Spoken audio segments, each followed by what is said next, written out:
There seem to be as many plans to manage the Thanksgiving holiday as there are schools coming up with them. From changing the semester calendar to going all remote after the holiday to mandating tests before students leave. If a student comes to you today and asks for advice on what to do for Thanksgiving, what's the first thing that you say to that student? My advice would be to stay right here. We love you. We'll take care of you. There's no need to go traveling right now. The fear that students will bring COVID home without knowing they have it. The only thing I'm concerned about is when I get there, I will be seeing my grandparents and they are high risk, so that concerns me just a little bit. And there's a chance students bring the virus back to campus. I just am not comfortable taking a plane at this point in time. Colleges and universities have been regular targets for COVID. The New York Times, tracking COVID on campuses, found more than 250,000 cases and 80 deaths since last spring. Scenes like this one worry administrators and health officials. A massive celebration after Notre Dame won a big game.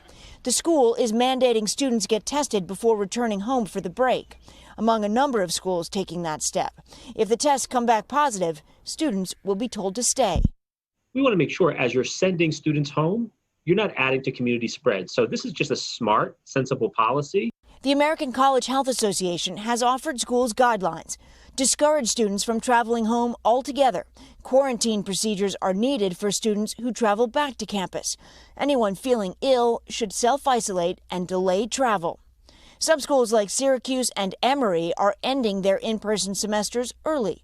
While at Boston University, they're promising to get a bunch of turkeys and make it as nice as possible.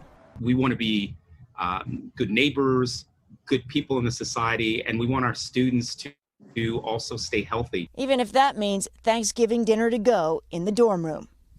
And Steph, testing obviously is super important, but it all comes down to resources, doesn't it? Yeah, it really does. And, you know, NYU has this testing facility here, but not all schools and students have access to this. And the worry is that a student who may be asymptomatic won't be able to get a test and then will still go home and possibly infect their family, Hoda. Yeah, well, he had great advice, like stay in school and we'll take care of you. All right, Steph, thank you.